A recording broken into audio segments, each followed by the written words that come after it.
किसके बैठता, किसको पैसा देता, हमें तो पता ना, लेकिन यो तो करवा देता कम से कम। आज तक वो कभी नहीं देखा गया, आज तक नहीं आया वो, आज तक वो कभी नहीं देखा गया। और दूल्हा छापों को पैसे दिए जाते हैं और वो बेचारे क्या करें, जब उन्हें सरकारी अस्पतालों में सुविधा नहीं मिलेगी ढंग की, तो वो क्या करेंगे बेचारे। नहीं है, ये स्वच्छ भारत अभियान चल रहा है, देखो ये है स्वच्छ भारत। नगर पालिका में गजरोला में आते हैं ना? हाँ जी, ये गजरोला में है। ऐसा तो नहीं है कि मैं गाँव में खड़ा नहीं, आप नगर पालिका में खड़े हो। नगर पालिका में खड़ा हुआ हूँ, लेकिन स्वास्थ्य मिशन नरेंद्र मोदी जी चलाते हैं, उसका इतना नतीजा यहाँ पे निकलकर बेहतरीन नतीजा निकल कर आता है। आप देखेंगे तो आपको लगेगा कि ऐसा यहाँ पे होगा ही नहीं, लेकिन नगर पालिका के एक कॉलोनी है, उसका ये आपको तस्वीर दिख रहे होंगे किस तरह से यहाँ पे गंदगी का भंडार लगा हुआ है। शायद अंदर मैं जा नहीं सकता हूँ क्योंकि ऐसा दिख रहा होगा, किसी गांव में भी ऐसा नहीं हो पाएगा, लेकिन नगर पालिका में इतनी गंदगी है कि आपको देखकर लगेगा।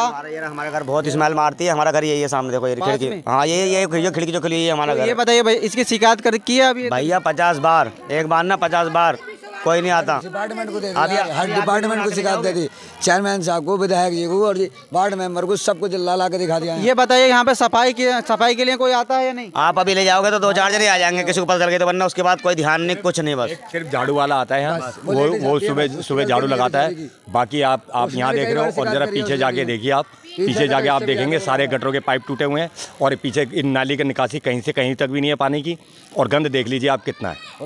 तो ये बताइएगा, यहाँ पे इतनी समस्या बनी हुई है तो यहाँ पे आना चाहिए किसी को या नहीं आना चाहिए? यहाँ जो है, पहली बात तो हमारी जो चेयरमैन जो है हमारी, उन्हें आना चाहिए था और एक बार देखना चाहिए था, लेकिन वो आज तक एक बार चुनाव के टाइम पे तो एक बार आई थी, वो भी पल्ली तरफ को, हमारी कॉलोनी के अंदर वो भी नहीं आई।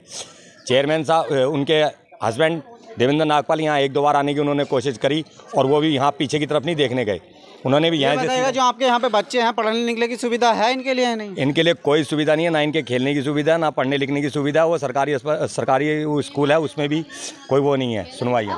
ऐसे बच्चों का पढ़ाई के नाम पे इनको दफनाया जा रहा है। बता दें आपको, ये पढ़ेंगे नहीं तो कहाँ से लिखेंगे?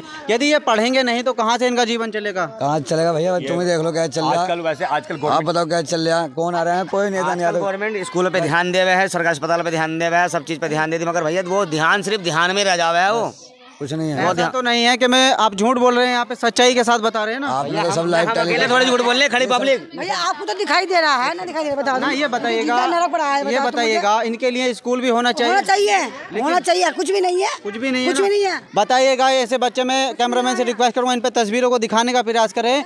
यदि ये बच्चे पढ़ेंगे नहीं तो कहाँ से अपने जीवन को चला सकते हैं, और पढ़ेंगे नहीं तो कहाँ से आगे बढ़ सकते हैं? मैं बताना चाह रहा हूँ कि यहाँ पे इन बच्चों की उम्र है पढ़ने लिखने की, खेलने की, लेकिन यहाँ पे जो सुविधा है उनको नहीं मिल पा रही है।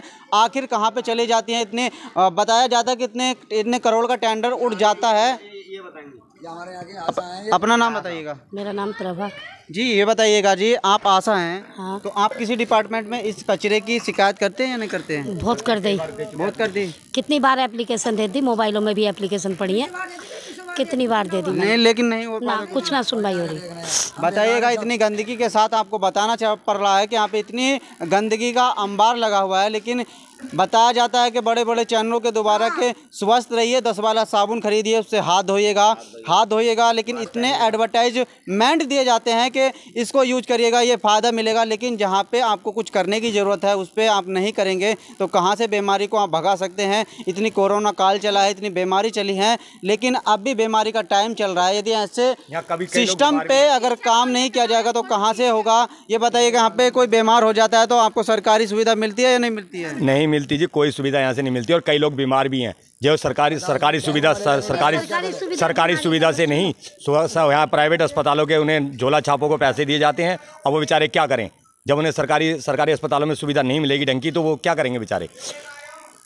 यही बात है ना, ये सोचने वाली बात। बताइएगा, कुछ भी नहीं मिल पाती है यहाँ पे। तो आपको दिख रहा होगा जो भी यहाँ पे बने हुए हैं, मैं बताने का प्रयास कर रहा हूँ। इस वक्त गजरोला में खड़ा हुआ हूँ, जो भी समस्या बनी हुई है, ग्राउंड रिपोर्ट हम आपको बताने का प्रयास कर रहा हूँ। जो भी देख रहे हैं उनसे रिक्वेस्ट करेंगे वीडियो ज़्यादा शेयर करते रहें, और यहाँ पे थोड़ा बूझने का और प्रयास करेंगे। अब हमारे जो यूसुफ है ना मेंबर, 5 साल रह गया, किसके घर आता, किसके बैठता, किसको पैसा देता, हमें तो पता ना, लेकिन यो तो करवा देता कम से कम। आज तक वो कभी नहीं देखा गया, आज तक नहीं आया वो, आज तक वो कभी नहीं देखा गया। और दूसरा ये है कि मेरा आपसे निवेदन है कि आप थोड़ा सा बैक साइड में और देखिए, इस कॉलोनी के बैक साइड में। जब आपको दिख रहा होगा, जब किनारे पे ही इतना अंबार लगाओ तो पीछे का क्या हो सकता है वो तो आप खुद ही अंदाज़ा लगा सकते हैं। जो यहाँ से जो एंट्री करेंगे आप अंदर, इतना एंट्री में इतना स्वागत मिल जाएगा तो आप पीछे बैकग्राउंड में खुद ही अंदाज़ा लगा लीजिएगा क्या शायद पीछे हो सकता है। ज़्यादा आपको बताने की कोशिश नहीं करूँगा और जो समस्या है उसी का थोड़ा सा विवरण दिया हमने। जो भी बने हुए हमारे साथ उनसे रिक्वेस्ट करूँगा वीडियो या शेयर करते रहें। जय हिंद, जय भारत।